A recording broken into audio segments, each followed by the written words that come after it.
I couldn't stop crying when I saw her for the first time. She was very, very depressed and sad. And I feel like emotionally, she was done. Around 8 months ago, I received a call from a very good friend of mine about an abandoned house. She found out a report with the police department.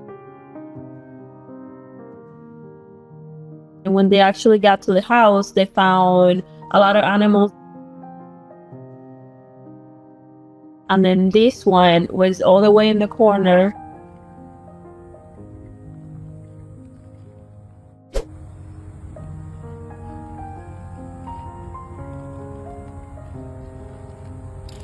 We were able to see every single bone on her body. You could see the bones on her face, the bones on her pelvic.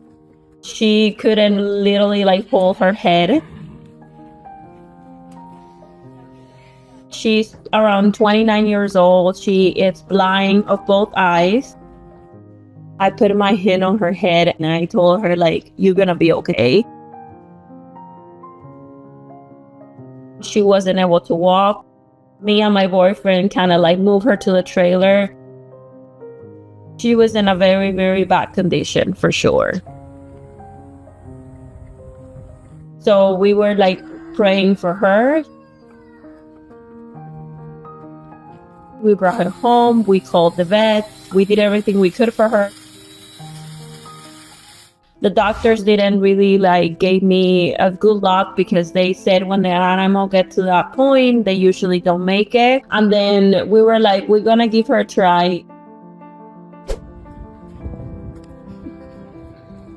She got a lot of medical visits. She got a lot of blood work done, x-rays. We had to be worried about refeeding syndrome. Refeeding syndrome is a syndrome that happens when you feed the animals too much when they're going through an emaciated situation like she was. So she was in a very small dose of food for a long time until she was getting weight a little by little. She scared us a few times, but she pulled through it. She was very okay, I'm receiving food, I'm receiving love, I think I want to be here. And her feet look great for what you were describing. Yeah, they were so low. Yeah. Come on, let's go. After a few months, she definitely started showing her personality. And then a few days later, with the time passing, she warmed up to us. She's such a scary cat. Because she tends to freak out when I'm not around. She put her whole head on my shoulder, and then I kind of talk to her, and then she calms down. She can't see, but then she knows me. She knows my voice. I saw her ears moving, and I saw her tail all happy. Then out of nowhere, she started running with my boyfriend, and that was very amazing.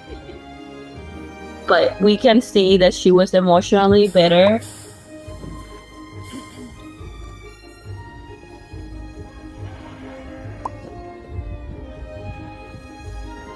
When I saw her for the first time, very happy around the other horses. I was actually able to breathe again because I knew that she was going to be okay. They are together 24/7, and it's very amazing to see them, playing around. She knows where her stalls is. She knows where her friend's stalls is. So every time she comes out her place, she goes back to where her friend horse is. And I feel like my other horses, they kind of know that she's the senior alpha. So sometimes they even kind of follow her around. But her best friend is definitely a mare named Naya. She's a 5-year-old Mustang. Since the beginning, we saw the connection that they had.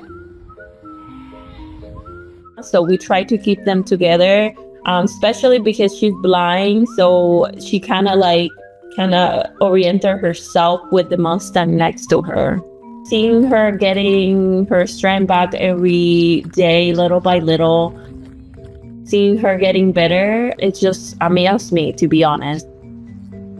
We definitely have to be very careful because of her blindness. We have to keep a lot of stuff away from her. Sharps, like big panels, stuff like that. Because every time she's out, she wants to be running around.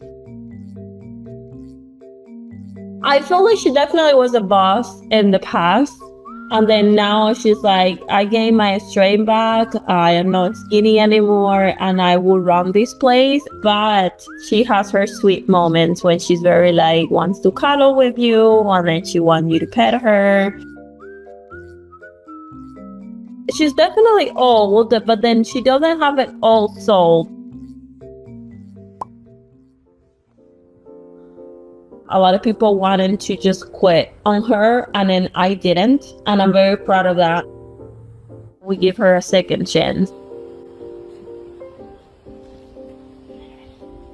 Paloma didn't just survive, she came back to life.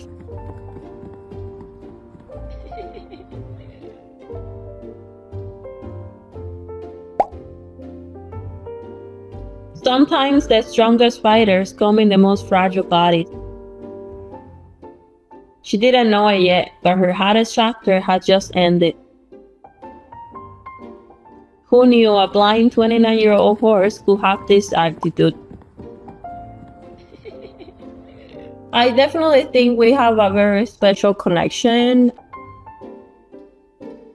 No matter how hard the situation is, and no matter how many people tell you no, if your heart is telling you to try, and you want to give that animal a second chance, do it, because it's worth it.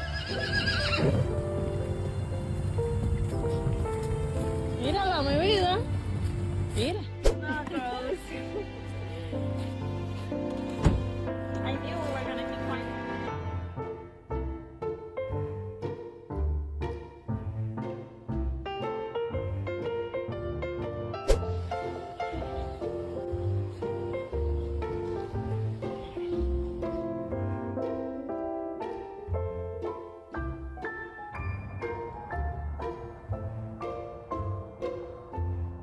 Paloma's story reminds us that hope does not disappear with age or loss.